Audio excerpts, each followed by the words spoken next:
सत्ता धिर दे वल्लों शब्दां दे उत्ते बैन लाउणा, पाबंदी लाउणी ते फिर ये कह देना कि उत्थे धरना भी नहीं तुसीं अंदर दे सकदे। जे ओपोजिशन काले बिले ला के मूँह बंद करके जाती है तो पहला स्पीकर को परमिशन लैनी पेगी। मतलब क्लीयर कट तुसीं लोकां दी जबान बंद कर रहे हो, तुसीं आम जनता दी जबान बंद की, तुसीं ओपोजिशन की भी जबान बंद कर दी। ओपोजिशन सरकार की एक प्रतिनिधित्व करती है। नूपर शर्मा कुछ भी बोले वो माफ़ आ, बीजेपी वाले कुछ भी बोलन वो माफ़ आ, RSS वाले कुछ भी बोलन तो माफ़। राहुल गांधी नूं पप्पू पप्पू कहती आ रही है तो की गल उदों कांग्रेस पार्टी भी तो बैन कर सकती। कांग्रेस के रवनीत बिट्टू जिहड़े कि लोक सभा मैंबर ने कि देश धरोह का परचा दर्ज होना चाहिए सिमरनजीत सिंह मान ते। हैरानी वाली गल है कि सिमरनजीत सिंह मान मैनूं लगदा कि लोग ये ना कहण कि असीं जिता के गलती की है। तो सिमरनजीत सिंह मान नूं घेर के की करोगे? ਉਹਦਾ ਵਿਗੜੇ ਹੋਇਆ ਕੀ ਵਿਗੜ ਜੇਗਾ ਨੇ ਜਿਹਨੂੰ ਇਹ ਨਹੀਂ ਪਤਾ ਕਿ ਮੈਂ ਭਗਤ ਸਿੰਘ ਬਾਰੇ ਕੀ ਬੋਲਣਾ ਜਾਂ ਨਹੀਂ ਬੋਲਣਾ। ਕਿਰਪਾਨ ਪਾਉਣ ਦੇ ਨਾਲ ਤੁਹਾਡਾ ਕਿਰਦਾਰ ਨਹੀਂ ਦਿਖਦਾਗਾ, ਤੁਹਾਡੀ ਜ਼ਮੀਰ ਤੁਹਾਡੀ ਕਿਰਦਾਰ ਹੁੰਦੀ ਆ। ਕੱਲ੍ਹ ਨੂੰ ਤੁਹਾਡੇ ਨਾਨੇ ਬਾਰੇ ਵੀ ਲੋਕੀ ਗੱਲਾਂ ਕਰਨਗੇ ਤੇ ਤੁਹਾਡੇ ਪਿਤਾ ਬਾਰੇ ਵੀ ਗੱਲਾਂ ਕਰਨਗੇ ਕਿ ਉਹਨਾਂ ਨੂੰ ਕਿਵੇਂ ਅੰਗਰੇਜ਼ਾਂ ਨੇ ਖਿਤਾਬ ਦਿੱਤਾ।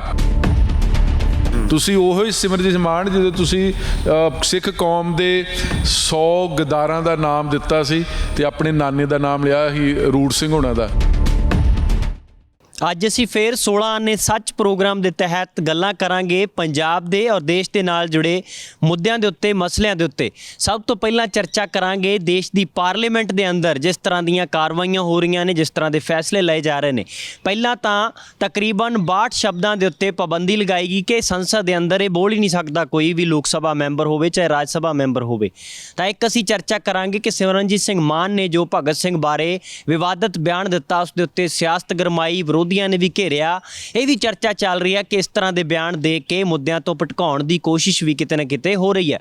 ਤੇ ਤੀਜਾ ਮਸਲਾ ਕਰਾਂਗੇ ਕਿ ਪੰਜਾਬ ਦੇ ਮੁੱਖ ਮੰਤਰੀ ਭਗਵੰਤ ਮਾਨ ਨੇ ਦਾਅਵਾ ਕਰ ਦਿੱਤਾ ਕਿ 51 ਲੱਖ ਤੋਂ ਵੱਧ ਪਰਿਵਾਰਾਂ ਨੂੰ ਬਿਜਲੀ ਮੁਫਤ ਹੁਣ ਮਿਲਿਆ ਕਰੇਗੀ ਪੰਜਾਬ ਦੇ ਅੰਦਰ। ਅਗਲਾ ਜਿਹੜਾ ਵੀ ਬਿੱਲ ਆਏਗਾ ਉਹ ਜ਼ੀਰੋ ਆਏਗਾ। ਇਸ ਦਾਅਵੇ ਦੇ ਪਿੱਛੇ ਕੀ ਹੈ, ਹੋਰ ਵੀ ਇਹਨਾਂ ਦੇ ਉੱਤੇ ਅਸੀਂ ਚਰਚਾ ਜਿਹੜੀ ਆ ਕਰਾਂਗੇ। ਮੇਰੇ ਨਾਲ ਸੀਨੀਅਰ ਪੱਤਰਕਾਰ ਜਗਤਾਰ ਸਿੰਘ ਭੁੱਲਰ ਜੀ ਨੇ। ਭੁੱਲਰ ਸਾਹਿਬ, ਸਭ ਤੋਂ ਪਹਿਲਾਂ ਤਾਂ ਦੇਸ਼ ਦੀ ਪਾਰਲੀਮੈਂਟ ਨੂੰ ਲੈ ਕੇ ਜਿਹੜੇ ਫੈਸਲੇ ਆ ਰਹੇ ਨੇ, ਸੱਤਾ ਧਿਰ ਦੇ ਵੱਲੋਂ ਸ਼ਬਦਾਂ ਦੇ ਉੱਤੇ ਬੈਨ ਲਾਉਣਾ, ਪਾਬੰਦੀ ਲਾਉਣੀ ਤੇ ਫਿਰ ਇਹ ਕਹਿ ਦੇਣਾ ਕਿ ਉੱਥੇ ਧਰਨਾ ਵੀ ਨਹੀਂ ਤੁਸੀਂ ਅੰਦਰ ਦੇ ਸਕਦੇ। ਬਿਲਕੁਲ ਕਹਿ ਸਕਦੇ ਕਿ ਸਰਾਸਰ ਗਲਤ ਹੈ। ਇੱਕ ਡੈਮੋਕ੍ਰੇਸੀ ਦੀ ਜਿਹੜਾ ਖੂਬਸੂਰਤੀ ਇਹ ਹੁੰਦੀ ਹੈ ਕਿ ਸਰਕਾਰ ਤੇ ਵਿਰੋਧੀ ਧਿਰ ਰਲ ਕੇ ਚੱਲਣਾ। ਔਰ ਜੇ ਸਰਕਾਰ ਲੋਕਾਂ ਦੇ ਜਵਾਬ ਦੇ ਹੀ ਨਹੀਂ ਹੈ ਤੇ ਵਿਰੋਧੀ ਧਿਰ ਦੀ ਜ਼ਿੰਮੇਵਾਰੀ ਹੁੰਦੀ ਹੈ ਕਿ ਉਹ ਲੋਕਾਂ ਦੇ ਬਿਹਾਫ ਤੇ ਪਾਰਲੀਮੈਂਟ ਦੇ ਵਿੱਚ ਜਾਂ ਸੂਬਾ ਅਸੈਂਬਲੀਆਂ 'ਚ ਗੱਲ ਕਰੇ। ਹੁਣ ਸਰਕਾਰ ਕੋ ਪੁੱਛ ਕੇ ਜਾਂ ਸਪੀਕਰ ਕੋਲੋਂ ਕੋ ਪੁੱਛ ਕੇ ਜਿਹੜੀ ਓਪੋਜੀਸ਼ਨ ਆ ਉਹ ਨਹੀਂ ਗੱਲ ਕਰੇਗੀ ਵੀ ਪਹਿਲਾਂ ਪੁੱਛੋ ਵੀ ਧਰਨਾ ਦੇਣਾ ਜੀ, ਅਸੀਂ ਵਾਕਆਊਟ ਕਰਨਾ ਜੀ, ਅਸੀਂ ਰੋਸ ਮੁਜ਼ਾਹਰਾ ਕਰਨਾ ਜੀ, ਅਸੀਂ ਆਪਣਾ ਪ੍ਰੋਟੈਸਟ ਕਰਨਾ ਜੀ। ਇਹ ਪਹਿਲਾਂ ਪੁੱਛਣਾ ਪਊਗਾ। ਜੇ ਤੁਸੀਂ ਕੋਈ ਬਿੱਲ ਲੈ ਕੇ ਆਉਂਦੇ ਨੇ ਦੇਸ਼ ਦੇ ਖਿਲਾਫ, ਜਨਤਾ ਦੇ ਖਿਲਾਫ, ਤੇ ਜੇ ਓਪੋਜੀਸ਼ਨ ਕਾਲੇ ਬਿੱਲੇ ਲਾ ਕੇ ਮੂੰਹ ਬੰਦ ਕਰਕੇ ਜਾਂਦੀ ਹੈ ਤਾਂ ਪਹਿਲਾਂ ਸਪੀਕਰ ਕੋਲ परमिशन लैनी पेगी। जे तुसीं उत्थे अचानक किसी वेले इदां दा माहौल बनदा, तुसीं सरकार दे खिलाफ नारेबाजी करनी है, तुसीं स्पीकर वैल दे विच आके बैठ के प्रोटेस्ट करना हैगा, तो की पहला स्पीकर को परमिशन लेगी? स्पीकर नहीं दिंदा परमिशन तो फिर की करोगे? फिर लोकां दी आवाज़ कित्थे दबी गई? असैंबलियां ते पार्लीमेंट क्यों आ कि उत्थे लोकां दी आवाज़ बुलंद करे ओपोजिशन पार्टी कि हाँ ਇੱਥੇ ਆ ਹੋ ਰਿਹਾ, ਇੱਥੇ ਨਹੀਂ ਹੋ ਰਿਹਾ, ਇੱਥੇ ਲੋਕਾਂ ਦੇ ਨਾਲ ਧੱਕਾ ਹੋ ਰਿਹਾ। ਮਤਲਬ ਕਲੀਅਰ ਕੱਟ ਤੁਸੀਂ ਲੋਕਾਂ ਦੀ ਜ਼ਬਾਨ ਬੰਦ ਕਰ ਰਹੇ ਹੋ। ਤੁਸੀਂ ਆਮ ਜਨਤਾ ਦੀ ਜ਼ਬਾਨ ਬੰਦ ਕੀਤੀ, ਤੁਸੀਂ ਓਪੋਜੀਸ਼ਨ ਦੀ ਵੀ ਜ਼ਬਾਨ ਬੰਦ ਕਰ ਦਿੱਤੀ। ਓਪੋਜੀਸ਼ਨ ਸਰਕਾਰ ਦੀ ਇੱਕ ਪ੍ਰਤੀਨਿਧਤਾ ਕਰਦੀ ਆ ਕਿਉਂਕਿ ਸਰਕਾਰ ਨੇ ਤਾਂ ਆਪਣਾ ਪੱਖ ਪੂਰਨਾ ਹੁੰਦਾ, ਓਪੋਜੀਸ਼ਨ ਨੇ ਜਨਤਾ ਦਾ ਪੱਖ ਪੂਰਨਾ ਹੁੰਦਾ। ਅਤੇ ਮਤਲਬ ਨੂਪਰ ਸ਼ਰਮਾ ਕੁਛ ਵੀ ਬੋਲੇ ਉਹ ਮਾफ़ ਆ, बीजेपी वाले कुछ भी बोलन वो माफ़ आ, RSS वाले कुछ भी बोलन तो माफ़। ਹੁਣ ਕੱਲ੍ਹ ਜਿਹੜੇ ਪਰਸੋਂ ਬਿਹਾਰ ਦੇ ਵਿੱਚ ਪਟਨਾ ਦੇ SSP ਨੇ ਇੱਕ ਐਗਜ਼ਾਮਪਲ ਦੇ ਦਿੱਤੀ ਕਿ ਜਿਹੜੇ ਉੱਥੇ ਆਏ ਸੀ ਉਹ ਇੱਦਾਂ ਵੈਲ ਟ੍ਰੇਨਡ ਸੀ ਜਿੱਦਾਂ RSS ਦੇ ਜਿਹੜੇ ਵਰਕਰ ਟ੍ਰੇਨਡ ਕੀਤੇ ਜਾਂਦੇ ਨੇ। ਉਹਨੇ ਦਲੀਲ ਦਿੱਤੀ ਆ। ਤੁਸੀਂ ਉਹਨੂੰ ਕਹਿੰਦੇ ਕਿ ਮਾफ़ੀ ਮੰਗੋ, ਤੁਸੀਂ ਕਹਿੰਦੇ ਕਿ ਅਸਤੀਫਾ ਦਿਓ, ਤੁਸੀਂ ਉਹਦੇ ਖਿਲਾਫ ਐਕਸ਼ਨ ਵੀ ਕਰਵਾ ਦਿਓ ਕਿਉਂਕਿ ਤੁਹਾਡੀ ਬਿਹਾਰ ਦੇ ਵਿੱਚ ਸਰਕਾਰ ਆ। ਮਤਲਬ ਤੁਸੀਂ ਬੋਲੋ ਤੇ ਕੁਝ ਵੀ ਨਹੀਂ ਹੈ, ਦੂਜਿਆਂ ਨੂੰ ਤੁਸੀਂ ਸਰਾਸਰ ਕਰ ਰਹੇ ਨੇ। ਅਤੇ ਮੈਨੂੰ ਲੱਗਦਾ ਕਿ ਓਪੋਜੀਸ਼ਨ ਨੂੰ ਸਟਰੋਂਗ ਹੋਣਾ ਪਏਗਾ, ਦੇਸ਼ ਦੀ ਜਨਤਾ ਨੂੰ ਸਟਰੋਂਗ ਹੋਣਾ ਪਏਗਾ। ਜੇ ਦੇਸ਼ ਦੇ ਪ੍ਰਾਈਮ ਮਿਨਿਸਟਰ ਜਿਹੜੇ ਲੋਕ ਪ੍ਰੋਟੈਸਟ ਕਰਦੇ ਤੇ ਉਹਨਾਂ ਨੂੰ ਅੰਦੋਲਨਜੀਵੀ ਕਹਿੰਦੇ ਨੇ, ਤੇ ਜੇ ਓਪੋਜੀਸ਼ਨ ਇੱਥੇ ਜੁਮਲੇਬਾਜ਼ ਕਹਿੰਦੇ ਨੇ ਜਾਂ ਭਾਸ਼ਣਜੀਵੀ ਕਹਿੰਦੇ ਨੇ, ਤੇ ਮੈਨੂੰ ਲੱਗਦਾ ਕਿ ਇਹੋ ਹੀ ਡੈਮੋਕ੍ਰੇਸੀ ਦੀ ਖੂਬਸੂਰਤੀ ਆ। ਤਾਂ ਐਸੇ ਨੇ ਜਿਹੜੇ ਬੈਨ ਕੀਤੇ ਗਏ, ਜਿਹੜੇ ਸਿੱਧਾ ਪੀਐਮ ਦੇ ਨਾਲ ਜੁੜੇ ਹੋਏ ਨੇ, ਉਹਨਾਂ ਨੂੰ ਸੰਬੋਧਨ ਕੀਤਾ ਜਾਂਦਾ ਪਾਰਲੀਮੈਂਟ ਦੇ ਅੰਦਰ। ਨਹੀਂ, ਪੂਰੀ ਦੀ ਪੂਰੀ ਬੀਜੇਪੀ ਹੁਣ ਤੱਕ ਰਾਹੁਲ ਗਾਂਧੀ ਨੂੰ ਪੱਪੂ ਪੱਪੂ ਕਹਿੰਦੀ ਆ ਰਹੀ ਹੈ, ਤਾਂ ਕੀ ਗੱਲ ਉਦੋਂ ਕਾਂਗਰਸ ਪਾਰਟੀ ਵੀ ਤਾਂ ਬੈਨ ਕਰ ਸਕਦੀ, ਲੇਕਿਨ ਕਾਂਗਰਸ ਪਾਰਟੀ ਇੰਨੀ ਸਖਤ ਨਹੀਂ ਹੈਗੀ ਸੀ ਪਾਰਲੀਮੈਂਟ, ਉਹ ਓਪੋਜੀਸ਼ਨ ਨੂੰ ਲੈ ਕੇ ਚੱਲਦੀ ਰਹੀ ਹੈ। ਇੱਥੇ ਡਾਕਟਰ ਮਨਮੋਹਨ ਸਿੰਘ ਦੀ ਸਰਕਾਰ ਰਹੀ 10 ਸਾਲ, ਤੇ ਕਈ ਦਿਨ ਬੀਜੇਪੀ ਨੇ ਪਾਰਲੀਮੈਂਟ ਨਹੀਂ ਚੱਲਣ ਦਿੱਤੀ ਹੈਗੀ। ਤੇ ਮਤਲਬ ਅੱਜ ਤੁਸੀਂ ਕਹਿ ਰਹੇ ਕਿ ਸਾਨੂੰ ਪੁੱਛ ਕੇ ਸ਼ਬਦ ਬੋਲੋ, ਅੱਜ ਤੁਸੀਂ ਕਹਿ ਰਹੇ ਕਿ ਹੜਤਾਲ, ਰੋਸ, ਮੁਜ਼ਾਹਰੇ ਨਹੀਂ ਅੰਦਰ ਕਰਨੇ, ਨਾਅਰੇਬਾਜ਼ੀ ਤੇ ਵੀ ਬੈਨ ਲਾ ਦਿਓ। ਕੱਲ ਨੂੰ ਕਹੋਗੇ ਕਿ ਤੁਸੀਂ ਪਾਰਲੀਮੈਂਟ ਦੇ ਵਿੱਚ ਸਿਰਫ ਸਰਕਾਰ ਆਊਗੀ, ਓਪੋਜੀਸ਼ਨ ਨਹੀਂ ਆ ਸਕਦੀ ਹੈਗੀ, ਜੇ ਆਉਣੀ ਤੇ ਕੋਈ ਨਹੀਂ ਬੋਲੇਗੀ ਨਾ। ਤੇ ਸਰਾਸਰ ਗਲਤ ਹੈ, ਇਹ ਦੇਸ਼ ਦੇ ਸੰਵਿਧਾਨ ਦੇ ਖਿਲਾਫ ਆ। ਓਪੋਜੀਸ਼ਨ ਨੂੰ, ਲੋਕਾਂ ਨੂੰ ਸਟਰੋਂਗ ਹੋਣਾ ਪਏਗਾ। ਕੱਲ ਪਾਰਲੀਮੈਂਟ ਦੇ ਵਿੱਚ ਕਰਤਾ, ਪਰਸੋਂ ਨੂੰ ਸਾਰੇ ਸੂਬਾ ਅਸੈਂਬਲੀਆਂ ਕਰ ਦੇਣਗੀਆਂ। ਜਿਹੜੇ ਬੀਜੇਪੀ ਦੇ ਰੂਲ ਵਾਲੇ ਸਟੇਟ ਆ, ਮੱਧ ਪ੍ਰਦੇਸ਼ ਕਰ ਦੂਗਾ ਜੀ, ਯੂਪੀ ਕਰ ਦੂਗਾ, ਉੱਤਰਾਖੰਡ ਕਰ ਦੂ, ਹਰਿਆਣਾ ਕਰ ਦੂ। ਤੇ ਜੇ ਓਪੋਜੀਸ਼ਨ ਦੀ ਤੁਸੀਂ ਪਾਰਲੀਮੈਂਟ ਦੇ ਵਿੱਚ ਤੇ ਅਸੈਂਬਲੀਆਂ ਦੇ 'ਚ ਆਵਾਜ਼ ਬੰਦ ਹੀ ਕਰਤੀ, ਤੇ ਫਿਰ ਲੋਕ ਕਿੱਥੇ ਜਾਣਗੇ? ਲੋਕਾਂ ਦੀ ਪ੍ਰਤੀਨਿਧਤਾ, ਲੋਕਾਂ ਦੇ ਲੋਕ ਮਸਲੇ, ਭੱਖ ਦੇ ਮਸਲੇ, ਦਰਪੇਸ਼ ਮੁਸ਼ਕਲਾਂ ਦੇ ਜਿਹੜੇ ਬਾਕੀ ਜਿਹੜੇ ਸਰੋਕਾਰ ਆ, ਉਹ ਪਾਰਲੀਮੈਂਟ ਦੇ ਸੂਬਾ ਅਸੈਂਬਲੀਆਂ ਦੇ ਵਿੱਚ ਓਪੋਜੀਸ਼ਨ ਪਾਰਟੀਆਂ ਕਰੇ, ਤੇ ਤੁਸੀਂ ਅੱਕ ਖੋਰ। ਇੱਕ ਨੁਕਸਾਨ ਇਹ ਵੀ ਹੈ ਕਿ ਪ੍ਰੋਸੀਡਿੰਗ ਦਾ ਹਿੱਸਾ ਹੀ ਨਹੀਂ ਬਣਨਗੇ, ਕੋਈ ਲਿਖਤੀ ਰੂਪ 'ਚ ਦਸਤਾਵੇਜ਼ ਹੀ ਨਹੀਂ ਬਣੇਗਾ। ਕੱਲ ਨੂੰ ਕੋਈ ਰਿਕਾਰਡ ਵੀ ਕਢਾਇਆ ਜਾਵੇ ਤੇ ਸੰਸਦ ਦੇ ਵਿੱਚ ਤਾਂ ਪੂਰੇ ਦਾ ਪੂਰਾ ਭਾਸ਼ਣ ਹੀ ਮਿਟਾ ਦਿੱਤਾ ਜਾਊਗਾ। ਜਿਹੜੀ ਪਾਰਲੀਮੈਂਟ ਦੇ ਜਿਹੜੇ ਵਿਧਾਨ ਸਭਾ ਦੇ ਜਿਹੜੇ ਨਿਯਮ ਵਾਲੀ ਆ, ਜਾਂ ਆਪਾਂ ਰੂਲ ਐਂਡ ਰੈਗੂਲੇਸ਼ਨ ਕਹਿ ਜਾਂ ਨਿਯਮ ਕਹਿ ਦਿੰਦੇ, ਅਗਰ ਕੋਈ ਆਬਜੈਕਸ਼ਨੇਬਲ ਵਰਡ ਆ, ਸ਼ਬਦ ਆ, ਉਹਨੂੰ ਤੁਸੀਂ ਵਿਧਾਨ ਸਭਾ ਦੀ ਕਾਰਵਾਈ 'ਚੋਂ ਮਨਫੀ ਕਰਵਾ ਦਿੰਦੇ। ਤੁਸੀਂ ਆਪ ਬੜੀ ਵਾਰ ਸੁਣਿਆ, ਲੋਕਾਂ ਨੇ ਬੜੀ ਵਾਰ ਸੁਣਿਆ ਕਿ ਸਪੀਕਰ ਕਹਿ ਦਿੰਦੇ ਨੇ ਕਿ ਜਿਹੜਾ ਮੇਰੀ ਮਰਜ਼ੀ ਤੋਂ ਬਿਨਾਂ ਜਿਹੜੇ ਸ਼ਬਦ ਬੋਲੇ ਉਹਨੂੰ ਵਿਧਾਨ ਸਭਾ ਨਾਲ, ਉਹ ਹੈ ਹੀ ਆਲਰੇਡੀ ਪ੍ਰੋਵੀਜ਼ਨ ਹੈਗੀ ਆ। ਤੁਸੀਂ ਪੱਕੇ ਤੌਰ ਤੇ ਆਵਾਜ਼ ਬੁਲਾਉਂਦਾ, ਮੈਂ ਪਾਰਲੀਮੈਂਟ ਦੇ ਵਿੱਚ ਜਾਂ ਮੈਂ ਅਸੈਂਬਲੀ ਦੇ ਵਿੱਚ, ਮੈਂ ਓਪੋਜੀਸ਼ਨ ਸਰਕਾਰ ਦੇ ਖਿਲਾਫ ਬੋਲਣਾ ਹੈਗਾ, ਤੇ ਮੈਂ ਕਹੂੰਗਾ ਕਿ ਸਰਕਾਰ ਝੂਠ ਬੋਲ ਰਹੀ ਹੈਗਾ, ਸਰਕਾਰ ਗਲਤ ਬੋਲੀ, ਲੋਕਾਂ ਨੂੰ ਗੁੰਮਰਾਹ ਕਰ ਰਹੀ ਆ, ਦੇਸ਼ ਦਾ ਪ੍ਰਾਈਮ ਮਿਨਿਸਟਰ ਜਾਂ ਸੂਬੇ ਦਾ ਮੁੱਖ ਮੰਤਰੀ ਜੁਮਲੇ ਸੁਣਾ ਰਿਹਾ, ਤੇ ਕੀ ਉਹ ਮੈਨੂੰ ਪਹਿਲਾਂ ਪੁੱਛ ਕੇ ਜਾਣਾ ਪਊਗਾ ਸਪੀਕਰ ਕੋਲ, ਸਰ ਅੱਜ ਮੈਂ ਆਹ ਭਾਸ਼ਣ ਤਿਆਰ ਕਰ। ਕਈ ਭਾਸ਼ਣ ਉੱਥੇ ਪਾਰਲੀਮੈਂਟ 'ਚ ਜਾਂ ਵਿਧਾਨ ਸਭਾ ਭਾਸ਼ਣ ਹੀ ਇੱਕ ਆਪਣਾ ਤਰਕ ਦਲੀਲਾਂ ਦਿੱਤੇ ਹਨ, ਜੋ ਤਰਕ ਤੇ ਦਲੀਲ ਦਿੰਦੇ, ਕੋਈ ਜੇ ਸ਼ਬਦ ਬੋਲੇ ਜਾਂਦੇ ਨੇ ਉਹ ਕਿਸੇ ਦੀਆਂ ਭਾਵਨਾਵਾਂ ਨੂੰ ਠੇਸ ਨਹੀਂ ਪਹੁੰਚਦੇ। ਔਰ ਸਾਡੀ ਚਾਹੇ ਹਿੰਦੀ ਕੋਈ ਉੱਥੇ ਬੋਲਦਾ ਜਾਂ ਹੋਰ ਲੈਂਗੁਏਜ, ਗੁਜਰਾਤੀ, ਮਰਾਠੀ ਜਾਂ ਪੰਜਾਬੀ ਬੋਲਦਾ, ਕਈ ਅਖਾਣ ਹੀ ਇੱਦਾਂ ਦੇ ਹੈਗੇ ਨੇ, ਕਈ ਲਹਿਜਾ ਹੀ ਇੱਦਾਂ ਦਾ ਹੈਗਾ, ਕਈ ਸਵਾਦ ਲੈ ਕੇ ਪੋਲੀਟੀਸ਼ੀਅਨ ਬੋਲਦੇ ਹੈਗੇ ਨੇ, ਤੇ ਉਹ ਇੱਕ ਆਪਣਾ ਇੱਕ ਸਲੈਂਗ ਹੁੰਦਾ, ਤੇ ਤੁਸੀਂ ਕਹਿੰਦੇ ਉਹ ਸਲੈਂਗ ਹੀ ਖਤਮ ਕਰ ਦਿਓ, ਵਿਆਕਰਨ ਹੀ ਖਤਮ ਕਰ ਦਿਓ, ਭਾਸ਼ਾ ਹੀ ਖਤਮ ਕਰ ਦਿਓ, ਸ਼ਬਦਾਵਲੀ ਖਤਮ ਕਰ ਦਿਓ। ਤੇ ਮੈਨੂੰ ਲੱਗਦਾ ਕਿ ਦੇਸ਼ ਦੀ ਜਿਹੜੀ ਸਰਕਾਰ ਆ, ਇਹ ਦੇਸ਼ ਨੂੰ ਗਲਤ ਰਾਹਾਂ ਤੇ ਲੈ ਕੇ ਜਾ ਰਹੀ ਹੈ। ਤੁਸੀਂ ਓਪੋਜੀਸ਼ਨ ਦੀ ਬਾਹਰ ਵੀ ਬੰਦ ਕਰ ਦਿਓ, ਅੰਦਰ ਵੀ ਬੰਦ ਕਰ ਦਿਓ, ਤੇ ਮੈਨੂੰ ਲੱਗਦਾ ਕਿ ਨਹੀਂ ਹੋਣਾ ਚਾਹੀਦਾ, ਇੱਕ ਸਰਾਸਰ ਗਲਤ ਆ। ਇੱਕ ਦੂਜਾ ਮਸਲਾ ਜਿਹੜਾ ਅਸੀਂ ਅੱਜ ਡਿਸਕਸ ਕਰਨਾ ਹੈ, ਉਹ ਵੀ ਪਾਰਲੀਮੈਂਟ ਮੈਂਬਰ ਦੇ ਨਾਲ ਜੁੜਿਆ। ਸਿਮਰਨਜੀਤ ਸਿੰਘ ਮਾਨ ਦੇ ਬਿਆਨ ਨੂੰ ਹੁਣ ਤੱਕ ਸਾਰਿਆਂ ਨੇ ਸੁਣ ਲਿਆ ਕਿ ਕਿਸ ਤਰੀਕੇ ਨਾਲ ਉਹਨਾਂ ਨੇ ਭਗਤ ਸਿੰਘ ਨੂੰ ਸੰਬੋਧਨ ਕੀਤਾ, ਪਹਿਲਾਂ ਵੀ ਕਰਦੇ ਰਹੇ ਆ, ਉਸ ਦੇ ਉੱਤੇ ਸਿਆਸਤ ਹੋਈ। ਕੋਈ ਵੀ ਸਿਆਸੀ ਪਾਰਟੀ ਹੋਵੇ, ਕੋਈ ਤਾਂ ਇੱਥੋਂ ਤੱਕ ਕਹਿ ਚੁੱਕਿਆ, ਕਾਂਗਰਸ ਦੇ ਰਵਨੀਤ ਬਿੱਟੂ ਜਿਹੜੇ ਕਿ ਲੋਕ ਸਭਾ ਮੈਂਬਰ ਨੇ, ਕਿ ਦੇਸ਼ ਧਰੋਹ ਦਾ ਪਰਚਾ ਦਰਜ ਹੋਣਾ ਚਾਹੀਦਾ ਸਿਮਰਨਜੀਤ ਸਿੰਘ ਮਾਨ ਤੇ। ਤਾਂ ਹੋਰ ਵੀ ਤਮਾਮ ਪਾਰਟੀਆਂ ਨੇ, ਚਾਹੇ ਸੁਖਬੀਰ ਬਾਦਲ ਹੋਣ, ਉਹ ਵੀ ਕਹਿੰਦੇ ਆ ਕਿ ਇਸ ਤਰ੍ਹਾਂ ਨਹੀਂ ਹੋਣਾ ਚਾਹੀਦਾ ਸੀ। ਹੈਰਾਨੀ ਵਾਲੀ ਗੱਲ ਹੈ ਕਿ ਸਿਮਰਜੀਤ ਸਿੰਘ ਮਾਨ, ਮੈਨੂੰ ਲੱਗਦਾ ਕਿ ਲੋਕ ਇਹ ਨਾ ਕਹਿਣ ਕਿ ਅਸੀਂ ਜਿਤਾ ਕੇ ਗਲਤੀ ਕੀਤੀ ਹੈ।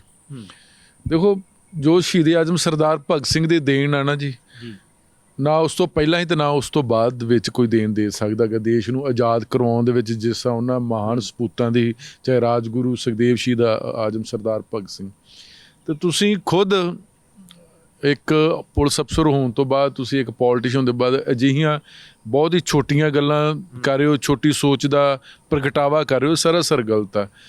ਹੁਣ ਤੁਸੀਂ ਦੀਪ ਸਿੱਧੂ ਨੂੰ ਹੀਰੋ ਮੰਨਦੇ ਜੋ ਸਿਮਰਜੀਤ ਸਿੰਘ ਮਾਨ, ਤੁਸੀਂ ਸਿੱਧੂ ਮੂਸੇਵਾਲੇ ਨੂੰ ਸ਼ਹੀਦ ਮੰਨੋਗੇ, ਸੰਤ ਜਰਨੈਲ ਸਿੰਘ ਭਿੰਡਰਾਂਵਾਲੇ ਨੂੰ ਤੁਸੀਂ ਸ਼ਹੀਦ ਮੰਨੋਗੇ, ਤੇ ਜੇ ਤੁਸੀਂ ਇਹਨਾਂ ਤਿੰਨਾਂ ਨੂੰ ਸ਼ਹੀਦ ਮੰਨਦੇ ਹੋ, ਤੇ ਫਿਰ ਬਹੁਤ ਸਾਰੀ ਵੱਡੀ ਗਿਣਤੀ 'ਚ ਕਸ਼ਮੀਰ ਤੋਂ ਲੈ ਕੇ ਕੰਨਿਆ ਕੁਮਾਰੀ ਤੱਕ ਲੋਕ ਸ਼ਹੀਦ ਆਜ਼ਮ ਸਰਦਾਰ ਭਗਤ ਸਿੰਘ ਨੂੰ ਸ਼ਹੀਦ ਮੰਨਦੇ ਨੇ। ਉਹ ਵੱਖਰੀ ਗੱਲ ਹੈ ਕਿ ਸਾਡੀਆਂ ਨਕੰਮੀਆਂ ਸਰਕਾਰਾਂ ਹਜੇ ਤੱਕ ਉਹਨਾਂ ਨੂੰ ਸ਼ਹੀਦ ਦਾ ਦਰਜਾ ਨਹੀਂ ਦਿੱਤਾ। ਪਰ ਜਿਹੜੇ ਕਹਿ ਰਹੇ ਨੇ ਰਵਨੀਤ ਸਿੰਘ ਬਿੱਟੂ ਹੋਣੀ, ਉਹਨਾਂ ਦੇ ਵੀ ਦਾਦੇ ਨੂੰ ਲੋਕ ਸ਼ਹੀਦ ਕਹਿੰਦੇ ਨੇ, ਪਰ ਪੰਜਾਬ ਦੇ ਲੋਕ ਬਹੁਤ ਉਹਨੂੰ ਸ਼ਹੀਦ ਨਹੀਂ ਮੰਨਦੇ ਹੈਗੇ। ਹਰ ਇੱਕ ਦਾ ਆਪਣਾ ਆਪਣਾ ਕਿ ਉਹ ਕਿਵੇਂ ਕਿਸੇ ਨੂੰ ਪੂਜਦਾ ਹੈਗਾ। ਕੋਈ ਕਿਸੇ ਲਈ ਹੀਰੋ ਹੈ, ਕੋਈ ਕਿਸੇ ਲਈ ਖਲਨਾਇਕ ਆ। ਪਰ ਮੈਨੂੰ ਲੱਗਦਾ ਕਿ ਸ਼ਹੀਦ ਆਜ਼ਮ ਸਰਦਾਰ ਭਗਤ ਸਿੰਘ ਸਾਰਿਆਂ ਵਾਸਤੇ ਹੀਰੋ ਨੇ, ਉਹ ਕਿਸੇ ਵਾਸਤੇ ਖਲਨਾਇਕ ਨਹੀਂ ਆ। ਪਰ ਇਹ ਮੈਨੂੰ ਲੱਗਦਾ ਕਿ ਇਹਨਾਂ ਨੂੰ ਅਜਿਹੇ ਸ਼ਬਦ ਨਹੀਂ ਬੋਲਣੇ ਚਾਹੀਦੇ ਹੈਗੇ। ਔਰ ਇਹੀ ਗੱਲ ਕਿ ਸਿਮਰਜੀਤ ਸਿੰਘ ਮਾਨ ਤੇ ਇਹ ਟਿੱਪਣੀਆਂ ਕਰ ਰਹੇ ਨੇ ਕਿ ਸ਼੍ਰੋਮਣੀ ਅਕਾਲੀ ਦਲ ਵੀ ਕਹਿ ਰਿਹਾ, ਕਾਂਗਰਸ ਰਵਨੀਤ ਬਿੱਟੂ ਵੀ ਕਹਿ ਰਿਹਾ। ਰਵਨੀਤ ਬਿੱਟੂ ਤੀਜੀ ਵਾਰ ਮੈਂਬਰ ਪਾਰਲੀਮੈਂਟ ਆ, ਤੇ ਰਵਨੀਤ ਬਿੱਟੂ ਨੂੰ ਨਾਲੇ ਵੀ ਜਵਾਬ ਦੇਣਾ ਚਾਹੀਦਾ ਕਿ ਮੈਂ ਹਾਲੇ ਤੱਕ ਪਾਰਲੀਮੈਂਟ ਦੇ ਵਿੱਚ ਨਾ ਕਦੀ ਪ੍ਰਸ਼ਨ ਲੈ ਕੇ ਆ, ਨਾ ਕਦੀ ਕਾਲ ਟੈਂਸ਼ਨ ਲੈ ਕੇ, ਨਾ ਕਦੀ ਮੈਂ ਰੈਜੂਲੇਸ਼ਨ ਲੈ ਕੇ ਆ ਕਿ ਸ਼ਹੀਦ ਆਜ਼ਮ ਸਰਦਾਰ ਭਗਤ ਸਿੰਘ ਨੂੰ ਸ਼ਹੀਦ ਦਾ ਦਰਜਾ ਦਿੱਤਾ ਜਾਵੇ। ਉਹ ਤਾਂ ਕਦੀ ਕੀਤਾ ਨਹੀਂ। ਮੈਨੂੰ ਲੱਗਦਾ ਕਿ ਪਰ ਹੁਣ ਹੈ ਕਿ ਸਾਰਿਆਂ ਨੇ ਘੇਰ ਲਿਆ, ਸਿਮਰਜੀਤ ਸਿੰਘ ਮਾਨ ਨੂੰ ਘੇਰ ਲਿਆ, ਤੇ ਸਿਮਰਜੀਤ ਸਿੰਘ ਮਾਨ ਨੂੰ ਘੇਰ ਕੇ ਕੀ ਕਰੋਗੇ? ਉਹਦਾ ਵਿਗੜੇ ਉਹਦਾ ਕੀ ਵਿਗੜ ਜੇਗਾ ਨਾ, ਜਿਹਨੂੰ ਇਹ ਨਹੀਂ ਪਤਾ ਕਿ ਮੈਂ ਭਗਤ ਸਿੰਘ ਬਾਰੇ ਕੀ ਬੋਲਣਾ ਜਾਂ ਨਹੀਂ ਬੋਲਣਾ। ਪਰ ਮੈਨੂੰ ਲੱਗਦਾ ਕਿ ਇਹਨਾਂ ਨੇ ਬਹੁਤ ਗਲਤ ਕੀਤਾ, ਅਜਿਹੀ ਟਿੱਪਣੀ ਨਹੀਂ ਕਰਨੀ ਚਾਹੀਦੀ ਹੈਗੀ। ਔਰ ਜਿਸ ਪਾਰਲੀਮੈਂਟ ਦੇ ਵਿੱਚ ਜਾ ਰਹੇ ਨੇ, ਉਹ ਪਾਰਲੀਮੈਂਟ ਦੇਸ਼ ਦੇ ਵਿੱਚ ਬਣਿਆ ਤੇ ਉਹ ਯੋਧਿਆਂ ਕਰਕੇ ਬਣਿਆ ਹੈਗਾ। ਉਹ ਯੋਧਿਆਂ ਕਰਕੇ ਗੁਲਾਮੀ ਦੀਆਂ ਜੰਜੀਰਾਂ ਟੁੱਟੀਆਂ ਨੇ। ਠੀਕ ਹੈ, ਤੁਸੀਂ ਤੇ ਆਪਣੀ ਛੋਟ ਹੀ ਇੰਨੀ ਛੋਟੀ ਰੱਖ ਲਈ ਕਿ ਮੈਂ ਕਿਰਪਾਨ ਲੈ ਕੇ ਜਾਊਂਗਾ। ਕਿਰਪਾਨ ਪਾਉਣ ਦੇ ਨਾਲ ਤੁਹਾਡਾ ਕਿਰਦਾਰ ਨਹੀਂ ਦਿਖਦਾ ਗਾ, ਤੁਹਾਡੀ ਜ਼ਮੀਰ ਤੁਹਾਡੀ ਕਿਰਦਾਰ ਹੁੰਦੀ ਆ। ਤੇ ਤੁਸੀਂ ਕਿੰਨੇ ਸੱਚੋ ਕਿੰਨੇ ਝੂਠੇ, ਅੱਜ ਤੁਸੀਂ ਸ਼ਹੀਦ ਆਜ਼ਮ ਸਰਦਾਰ ਭਗਤ ਸਿੰਘ ਤੱਕ ਪਹੁੰਚ ਗਏ, ਕੱਲ੍ਹ ਨੂੰ ਤੁਹਾਡੇ ਨਾਨੇ ਬਾਰੇ ਵੀ ਲੋਕੀ ਗੱਲਾਂ ਕਰਨਗੇ ਤੇ ਤੁਹਾਡੇ ਪਿਤਾ ਬਾਰੇ ਵੀ ਗੱਲਾਂ ਕਰਨਗੇ ਕਿ ਉਹਨਾਂ ਨੂੰ ਕਿਵੇਂ ਅੰਗਰੇਜ਼ਾਂ ਨੇ ਖਿਤਾਬ ਦਿੱਤਾ। ਬਿਲਕੁਲ, ਤੁਹਾਡੇ ਫਾਦਰ ਕੋਈ ਆਰਮੀ ਦੇ ਵਿੱਚ ਕਰਨਲ ਨਹੀਂ ਸੀ, ਤੁਹਾਨੂੰ ਖਿਤਾਬ ਦਿੱਤਾ ਗਿਆ। ਉਹ ਕਿਉਂ ਦਿੱਤਾ ਗਿਆ? ਜੇ ਲੋਕ ਇਹ ਕਹਿ ਰਹੇ ਨੇ ਕਿ ਦੇਸ਼ ਦੇ ਅੰਦਰ ਅੰਗਰੇਜ਼ਾਂ ਦੇ ਬਹੁਤ ਜ਼ਿਆਦਾ ਕੀ ਸ਼ਬਦ ਕਹਿੰਦੇ ਨੇ ਆਪਾਂ, ਮੋਹਰੇ ਲਾ ਲਓ, ਦਲਾਲ ਲਾ ਲਓ, ਘੋੜੇ ਲਾ ਲਓ, ਕੁਛ ਵੀ ਲਾ ਲਓ, ਤੇ ਫਿਰ ਉਹਨਾਂ ਨੂੰ ਹੀ ਜਿਨ੍ਹਾਂ ਨੂੰ ਇਦਾਂ ਦੇ ਖਿਤਾਬ ਮਿਲਦੇ ਨੇ। ਤੇ ਜੇ ਅੱਜ ਤੁਸੀਂ ਸ਼ਹੀਦ ਆਜ਼ਮ ਸਰਦਾਰ ਭਗਤ ਸਿੰਘ ਬਾਰੇ ਟਿੱਪਣੀ ਕਰਦੇ ਤੇ ਕੱਲ੍ਹ ਨੂੰ ਤੁਹਾਡੇ ਵੀ ਖਾਨਦਾਨ ਫਰੋਲਿਆ ਜਾਊਗਾ। ਤੁਸੀਂ ਉਹੋ ਹੀ ਸਿਮਰਜੀਤ ਮਾਨ ਜਦੋਂ ਤੁਸੀਂ ਸਿੱਖ ਕੌਮ ਦੇ 100 ਗਦਾਰਾਂ ਦਾ ਨਾਮ ਦਿੱਤਾ ਸੀ ਤੇ ਆਪਣੇ ਨਾਨੇ ਦਾ ਨਾਮ ਲਿਆ ਸੀ ਰੂੜ ਸਿੰਘ ਹੋਣਾ ਦਾ, ਫਿਰ ਤੁਸੀਂ ਉਹਨਾਂ ਨੂੰ ਬਾਹਰ ਕੱਢਤਾ ਸੀ ਉਸ ਸੂਚੀ ਦੇ ਵਿੱਚੋਂ। ਫਿਰ ਸਿਮਰਜੀਤ ਸਿੰਘ ਮਾਨ ਦੇ ਦੋ ਕਿਰਦਾਰ ਨਹੀਂ ਹੋਣੇ ਚਾਹੀਦੇ। ਮੈਨੂੰ ਲੱਗਦਾ ਕਿ ਅਜਿਹੀਆਂ ਟਿੱਪਣੀਆਂ ਸਿਮਰਜੀਤ ਸਿੰਘ ਮਾਨ ਨੂੰ ਨਹੀਂ ਕਰਨੀਆਂ ਚਾਹੀਦੀਆਂ। ਜੋ ਕੰਮ ਕਰਨ ਵਾਲੇ ਆ ਉਹਨਾਂ ਦੇ ਉੱਤੇ ਧਿਆਨ ਦਿੱਤਾ ਜਾਣਾ ਚਾਹੀਦਾ, ਕਿਉਂਕਿ ਲੋਕਾਂ ਨੇ ਚੁਣਿਆ। ਡਿਵੈਲਪਮੈਂਟ ਦੀ ਗੱਲ ਕਰੋ ਤੁਸੀਂ, ਪੰਜਾਬ ਦੀ ਗੱਲ ਡਿਵੈਲਪਮੈਂਟ ਦੀ ਗੱਲ ਕਰੋ ਕਿ ਪੰਜਾਬ ਨੂੰ ਜੀ ਪਾਰਲੀਮੈਂਟ 'ਚ ਮੰਗ ਰੱਖੋ, ਵਿਸ਼ੇਸ਼ ਪੈਕੇਜ ਦਿੱਤਾ ਜਾਵੇ, ਸਾਡੀ ਆਰਮੀ ਦੇ ਵਿੱਚ ਸਾਡੀ ਭਰਤੀ ਹੋਵੇ, ਕਿਸਾਨੀ ਬਾਰੇ ਪੈਕੇਜ ਮੰਗੋ, ਪੰਜਾਬ ਇੱਕ ਸਰਹੱਦੀ ਸੂਬਾ ਉਹਦੇ ਬਾਰੇ ਪੈਕੇਜ ਮੰਗੋ ਕਿ ਅਸੀਂ ਇੰਨੀਆਂ ਆਜ਼ਾਦੀ ਤੋਂ ਲੈ ਕੇ ਹੁਣ ਤੱਕ ਲੜਾਈਆਂ ਲੜ ਰਹੇ ਹਾਂ, ਸਾਨੂੰ ਪੈਕੇਜ ਦਿੱਤਾ ਜਾਂ ਵਿਸ਼ੇਸ਼ ਗਰਾਂਟਾਂ ਦਿੱਤੀਆਂ। ਤੁਸੀਂ ਤੁਹਾਡੇ ਕਹਿਣ ਦੇ ਨਾਲ ਕਿਤੇ ਸ਼ਹੀਦ ਆਜ਼ਮ ਸਰਦਾਰ ਭਗਤ ਸਿੰਘ ਛੋਟਾ ਹੋ ਜਾਊਗਾ ਜਾਂ ਉਹਦੀ ਸੋਚ ਖਤਮ ਹੋ ਜਾਊਗੀ? ਉਹਨਾਂ ਦੀ ਸੋਚ ਰਹਿੰਦੀ ਦੁਨੀਆ ਤੱਕ ਰਹੇਗੀ। ਸਿਮਰਜੀਤ ਸਿੰਘ ਮਾਨ ਨੂੰ ਨਹੀਂ ਕਿਸੇ ਨੇ ਯਾਦ ਕਰਨਾ।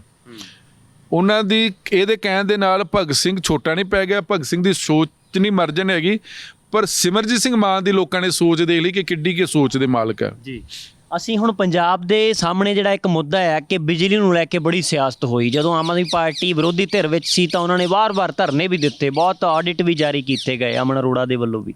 ਤਾਂ ਹੁਣ ਭਗਵੰਤ ਮਾਨ ਮੁੱਖ ਮੰਤਰੀ ਪੰਜਾਬ ਨੇ ਇੱਕ ਟਵੀਟ ਕਰ ਦਿੱਤਾ ਤੇ ਦਾਅਵਾ ਕਰ ਦਿੱਤਾ ਕਿ 51 ਲੱਖ ਪਰਿਵਾਰਾਂ ਨੂੰ ਹੁਣ ਜ਼ੀਰੋ ਬਿੱਲ ਆਇਆ ਕਰੇਗਾ ਪੰਜਾਬ ਦੇ ਅੰਦਰ। ਦੇਖੋ, ਅੱਜ ਭਗਵੰਤ ਮਾਨ ਸਾਹਿਬ ਨੇ ਵੱਡੀ ਖੁਸ਼ਖਬਰੀ ਸੁਣਾਈ ਹੈਗੀ ਹੈ ਕਿ ਜੁਲਾਈ ਤੇ ਜਿਹੜਾ ਅਗਸਤ ਦਾ 2 ਮਹੀਨਾ ਜਿਹੜਾ ਬਿੱਲ ਹੋਊਗਾ ਸਤੰਬਰ 'ਚ ਜ਼ੀਰੋ ਆਊਗਾ। ਔਰ ਮੈਨੂੰ ਲੱਗਦਾ 51 ਲੱਖ ਪਰਿਵਾਰਾਂ ਨੂੰ ਇਹ ਖੁਸ਼ਖਬਰੀ ਆ। ਤੇ ਪੰਜਾਬ 'ਚ ਜਿਹੜੇ 2011 ਦੀ ਜਿਹੜੀ ਜਨਸੰਖਿਆ ਸੈਂਸਸ ਜਨਸੰਖਿਆ, ਉਹ ਕਹਿੰਦੇ ਕਿ ਪੰਜਾਬ 'ਚ 55 ਲੱਖ ਪਰਿਵਾਰ ਆ। ਚਲੋ ਆਪਾਂ 21 ਦੀ ਵੀ ਮੰਨ ਲਈਏ ਕਿ ਹਜੇ ਆਈ ਨਹੀਂ ਹੈ, ਤੇ ਮੰਨ ਲਓ 60-65 ਲੱਖ ਪਰਿਵਾਰ ਹੋਣਗੇ। ਮਤਲਬ ਪੂਰਨ ਰੂਪ ਦੇ ਵਿੱਚ ਪੰਜਾਬ ਦੇ ਲੋਕ ਨੂੰ ਬਿਜਲੀ ਮੁਫਤ ਆ, ਬਿਜਲੀ ਮਾਫ ਕਰ ਦਿੱਤੀ ਹੈ। ਪੂਰਾ ਪੰਜਾਬ ਹੀ ਹੋ ਗਿਆ। ਮੰਨ ਲਓ 11 ਦੇ ਜਨਸੰਖਿਆ ਕਹਿੰਦੀ ਟੋਟਲ 55 ਲੱਖ ਪਰਿਵਾਰ, ਇਹ ਕਹਿੰਦੇ 51 ਲੱਖ। ਜੇ ਆਪਾਂ 2011 ਦੇ ਮਤਲਬ 60-65 ਲੱਖ ਤਾਂ ਵੀ 90% ਬਣ ਜਾਂਦਾ। ਤੇ ਉਹਦੇ 'ਚ ਅਗਰ ਆਪਾਂ ਕਿਸਾਨਾਂ ਦਾ ਪੋਰਸ਼ਨ ਕਰ ਲਈਏ ਤਾਂ ਸ਼ਾਇਦ ਕਈ ਇੱਦਾਂ ਦੇ ਅਮੀਰ ਕਿਸਾਨ ਹੈਗੇ ਨੇ ਜਿਹੜੇ 600 ਯੂਨਿਟ 'ਚ ਨਹੀਂ ਆਉਂਦੇ ਨੇ, ਉਹਨਾਂ ਨੂੰ ਖੇਤਾਂ ਵਾਲੀ ਬਿਜਲੀ ਮਾਫੀ ਹੈਗੀ ਹੈ। ਮਤਲਬ ਕਿਸੇ ਨਾ ਕਿਸੇ ਪੂਰਾ ਪੰਜਾਬ ਹੁਣ ਬਿਜਲੀ ਦੀ ਮਾਫੀ ਹੋਊਗੀ ਉਹਨਾਂ ਨੂੰ। ਕਿ ਇਸ ਦੇ ਉੱਤੇ ਹੋਰ ਨੁਕਤਾਚੀਨੀ ਜਿਹੜੀ ਹੁੰਦੀ ਹੈ ਕਿ 600 ਯੂਨਿਟ ਤੋਂ ਜੇਕਰ ਵੱਧ ਗਿਆ ਬਿੱਲ ਤਾਂ ਖਾਸ ਕਰਕੇ ਜਨਰਲ ਵਰਗ ਹੈ ਜਿਹੜਾ, ਉਹਨਾਂ ਨੂੰ ਤਾਂ ਪੂਰੇ ਦਾ ਪੂਰਾ ਬਿੱਲ ਆਉਣਾ ਹੈ। ਉਹਨਾਂ ਨੂੰ ਕਿਤੇ ਨਾ ਕਿਤੇ ਇਸ ਗੱਲ ਦਾ ਬਹੁਤ ਫਿਕਰ ਸਤਾ ਰਿਹਾ ਕਿ ਜਦੋਂ ਅਗਲਾ ਬਿੱਲ ਆਉਣਾ ਸਾਡਾ ਬਿੱਲ ਜ਼ੀਰੋ ਹੋਏਗਾ ਜਾਂ ਫਿਰ ਪਹਿਲਾਂ ਜਿੰਨਾ ਆ ਰਿਹਾ ਇਸ ਤੋਂ ਵੀ ਵੱਧ ਜਾਂਦਾ। ਬਿਲਕੁਲ ਇਹ ਅੱਜ ਹੀ ਇੱਕ message general category welfare federation ਆ ਉਹਨਾਂ ਦਾ ਵਾਇਰਲ ਹੋ ਗਿਆ ਕਿ ਅਸੀਂ ਮੁੱਖ ਮੰਤਰੀ ਪੰਜਾਬ ਭਗਵੰਤ ਮਾਨ ਵੱਲੋਂ ਜਿਹੜਾ ਬਿਜਲੀ ਸੰਬੰਧੀ 300 ਯੂਨਿਟ ਪ੍ਰਤੀ ਮਹੀਨਾ ਦੇਣ ਦਾ ਫੈਸਲੇ ਦਾ ਸਵਾਗਤ ਕਰਦੇ ਆ। ਪਰ ਇਸ ਫੈਸਲੇ ਵਿੱਚ ਜਨਰਲ ਕੈਟਾਗਰੀ ਨਾਲ ਵਿਤਕਰਾ ਕਿਉਂ, ਜਿਹੜਾ ਤੁਸੀਂ ਕਹਿ ਰਹੇ ਵੀ 300 ਯੂਨਿਟ ਤੋਂ 1 ਯੂਨਿਟ ਵੀ ਵੱਧ ਆਉਣ ਦੇ ਨਾਲ ਇਕੱਲੀ ਜਨਰਲ ਕੈਟਾਗਰੀ ਹੀ ਸਾਰੇ ਯੂਨਿਟ ਖਰਚਾ ਕਿਉਂ ਦੇਗੀ। ਇਹ ਸ਼ਰਤ ਕੇਵਲ ਜਨਰਲ ਕੈਟਾਗਰੀ ਉੱਪਰ ਲਗਾ ਕੇ ਜਨਰਲ ਕੈਟਾਗਰੀ ਨਾਲ ਮਤਰੀ ਮਾਂ ਵਾਲਾ ਸਲੂਕ ਕੀਤਾ ਜਾ ਰਿਹਾ। ਤੀਜਾ ਕਹਿ ਰਹੇ ਕਿ ਜਰਨਲ ਵਰਗ ਨੇ ਆਮ ਆਦਮੀ ਪਾਰਟੀ ਨੂੰ ਵੋਟਾਂ ਨਹੀਂ ਪਏ। ਇਹ ਪਹਿਲਾਂ ਵੀ ਚਰਚਾ ਅਜੇ ਤੱਕ ਸਰਕਾਰ ਨੇ ਇਹਦੀ ਪੂਰੀ ਜਿਹੜੀ ਸਪਸ਼ਟਤਾ ਦੇ ਨਾਲ ਨੀਤੀ ਨਹੀਂ ਕੀਤੀ ਹੈਗੀ। ਹੁਣ ਕਹਿ ਰਹੇ ਕਿ ਜਰਨਲ ਕੈਟਾਗਰੀ ਵਾਲਾ ਪਹਿਲਾਂ ਰੌਲਾ ਸੀ ਕਿ ਜਿਹੜੇ SC BC ਦੇ ਜਿਹੜੇ EMPLOYEES ਨੇ ਉਹ ਵੀ ਬਿਜਲੀ ਉਹਨਾਂ ਨੂੰ ਦੇਣੀ ਪਏਗੀ, 301 ਹੋ ਗਿਆ ਦੇਣੀ ਪਏਗੀ, ਉਹਨਾਂ ਨੂੰ ਮਾਫ ਕਰ ਦਿੱਤਾ। ਉਹਦੇ ਸਵਾਲ ਹੈ ਪਿੱਛੇ ਇਹ ਚਰਚਾ ਸੀ ਕਿ ਮੋਹਾਲੀ ਤੋਂ ਜਿਹੜੇ ਹੈਗੇ ਨੇ ਕੁਲਵੰਤ ਸਿੰਘ ਉਹ ਅਰਬਾਂਪਤੀ ਨੇ ਉਹਨੂੰ ਮਾਫ ਹੋਊਗੀ ਤੇ ਜਿਹੜਾ ਉਹਦੇ ਘਰ ਕੋਈ ਜਨਰਲ ਕੈਟਾਗਰੀ ਵਾਲੇ ਬੰਦਾ ਮੁੰਸ਼ੀ ਜਾਂ ਡਰਾਈਵਰ ਕੰਮ ਕਰਦਾ ਹੈਗਾ ਉਹਨੂੰ ਜੇ 301 ਆ ਗਿਆ ਉਹਨੂੰ ਬਿੱਲ ਦੇਣਾ ਪਊਗਾ। ਤੇ ਮੈਨੂੰ ਲੱਗਦਾ ਕਿ ਪੰਜਾਬ ਸਰਕਾਰ ਦਾ ਫੈਸਲਾ ਵਧੀਆ। ਵੈਸੇ ਤੇ ਸਬਸਿਡੀਆਂ ਤੇ ਹੁਣ ਪੰਜਾਬ ਚੱਲਣ ਲੱਗ ਪਿਆ ਹੈਗਾ, ਚਾਹੇ ਆਟਾ ਦਾਲ ਵਾਲੀ ਸਬਸਿਡੀ ਜਾਂ ਬਿਜਲੀ ਵਾਲੀ ਜਾਂ ਖੇਤਾਂ ਵਾਲੀ ਬਿਜਲੀ, ਸਾਰੀ ਸਬਸਿਡੀਆਂ ਸਰਕਾਰ ਨੂੰ ਆਮਦਨ ਦੇ ਸਰੋਤ ਤੇ ਵਧਾਉਣੇ ਪੈਣਗੇ। ਸਬਸਿਡੀਆਂ ਦੋ, ਲੇਕਿਨ ਉਸ ਤੋਂ ਨਾਲ ਦੀ ਨਾਲ ਸਰਕਾਰ ਦਾ ਖਜ਼ਾਨਾ ਭਰਨਾ ਵੀ ਜ਼ਿੰਮੇਵਾਰੀ ਹੈਗੀ। ਇਹੋ ਪਹਿਲਾਂ ਕਹਿੰਦੇ ਸੀ ਕਿ ਖਜ਼ਾਨਾ ਖਾਲੀ ਹੈ। ਹੁਣ ਸਵਾਲ ਹੈ ਕਿ ਹੁਣ ਇਸ ਸਰਕਾਰ ਨੂੰ ਇਸ ਮਸਲੇ ਤੇ ਨੀਤੀ ਸਪਸ਼ਟ ਕਰਨੀ ਪਏਗੀ। ਔਰ ਜੇ ਆਪਾਂ ਸਬਸਿਡੀਆਂ ਹੀ ਦਿੰਦੇ ਰਹੇ ਹੈਗੇ ਤੇ ਇਹਨਾਂ ਨੇ ਆਉਂਦਿਆਂ 10,000 ਕਰੋੜ ਦਾ ਕਰਜ਼ਾ ਚੱਕ ਲਿਆ ਹੈਗਾ ਔਰ 35,000 ਕਰੋੜ ਦਾ 31 ਮਾਰਚ 2023 ਤੱਕ ਹੋਰ ਚੁੱਕਣਾ ਪਏਗਾ। ਤੇ ਸਾਡੇ ਤੇ ਇਸ ਟਾਈਮ 2,83,00,000 ਕਰੋੜ ਦਾ ਕਰਜ਼ਾ ਹੈਗਾ। ਸਬਸਿਡੀਆਂ ਦੋ ਜੇ ਤੁਹਾਡਾ ਪੱਲਾ ਚੱਲਦਾ, ਤੁਹਾਡੇ ਖਜ਼ਾਨਾ ਚੱਲਦਾ। ਪਰ ਹੁਣ ਇਹਦੇ 'ਚ ਵੀ ਸਥਿਤੀ ਸਪਸ਼ਟ ਆ। ਪਰ ਜਿਨ੍ਹਾਂ ਨੂੰ ਬਿਜਲੀ ਫ੍ਰੀ ਮਿਲ ਗਈ, ਕਿਉਂਕਿ ਹਿੰਦੁਸਤਾਨ ਦੇ ਵਿੱਚ ਜਿਹਨੂੰ ਸਰਕਾਰ ਕਹਿੰਦੇ ਜੇ ਸਰਕਾਰ ਫ੍ਰੀ ਦਿੰਦੀ ਹੈ ਤਾਂ ਮਾੜੀ ਕਿਹੜੀ ਗੱਲ, ਲੈ ਲਓ ਨਾ। ਪਰ ਨਾਲ ਦੀ ਨਾਲ ਖਜ਼ਾਨਾ ਵੀ ਭਰਨਾ ਪਊਗਾ। ਪਰ ਹੁਣ ਇਸ ਮਸਲੇ ਤੇ ਸਰਕਾਰ ਘਿਰ ਸਕਦੀ ਕਿ ਜਰਨਲ ਕੈਟਾਗਰੀ ਨਾਰਾਜ਼ ਹੋਣਗੇ ਵੀ ਜੇ ਤੁਸੀਂ ਬਾਕੀ SC BC ਪਰਿਵਾਰਾਂ ਨੂੰ ਫ੍ਰੀ ਦੇ ਰਹੇ, ਭਾਵੇਂ ਉਹਨਾਂ ਦੇ 601 ਯੂਨਿਟ 600 ਤੋਂ ਵੀ ਜ਼ਿਆਦਾ ਟੱਪ ਜਾਣ, ਤੇ ਜੇ ਇੱਧਰ ਇੱਕ ਵੀ ਆ ਗਈ ਤੇ ਉਹਦੇ ਨਾਲ ਉਹਨਾਂ ਨੂੰ ਬਿੱਲ ਦੇਣਾ ਪਏਗਾ। ਇਸ ਮਸਲੇ ਵਿੱਚ ਸਰਕਾਰ ਨੂੰ ਜਿਹੜੀ ਸਥਿਤੀ ਹੈ ਸਪਸ਼ਟ ਕਰ ਦੇਣੀ ਚਾਹੀਦੀ ਹੈਗੀ। ਜੀ ਬਹੁਤ ਸ਼ੁਕਰੀਆ, ਧੰਨਵਾਦ। ਤਾਂ ਇਹ ਮਸਲਿਆਂ ਦੇ ਉੱਤੇ ਅਸੀਂ ਗੱਲ ਕਰਨ ਦੀ ਕੋਸ਼ਿਸ਼ ਕੀਤੀ ਹੈ। ਇਸ ਜਿਹੜੇ ਵੀ ਪੰਜਾਬ ਦੇ ਫੈਸਲੇ ਹੋਣ ਜਾਂ ਫਿਰ ਸੈਂਟਰ ਸਰਕਾਰ ਫੈਸਲੇ ਲੈ ਰਹੀ ਹੈ, ਖਾਸ ਕਰਕੇ ਦੇਸ਼ ਦੀ ਪਾਰਲੀਮੈਂਟ ਦਾ ਮੁੱਦਾ ਭਖਿਆ ਹੋਇਆ ਹੈ ਕਿ ਇਸ ਤਰ੍ਹਾਂ ਬੋਲਤੀ ਕਿਉਂ ਬੰਦ ਕੀਤੀ ਜਾ ਰਹੀ ਹੈ, ਬੋਲਣ ਦੀ ਆਜ਼ਾਦੀ ਤੇ ਹਮਲੇ ਕਿਉਂ ਹੋ ਰਹੇ ਨੇ। ਇਹਨਾਂ ਸਾਰੇ ਮਸਲਿਆਂ ਬਾਰੇ ਤੁਸੀਂ ਕੀ ਸੋਚਦੇ ਹੋ? ਆਪਣੀ ਰਾਏ ਕਮੈਂਟ ਬਾਕਸ ਦੇ ਜ਼ਰੀਏ ਸਾਡੇ ਨਾਲ ਸਾਂਝੀ ਕਰ ਸਕਦੇ ਹੋ।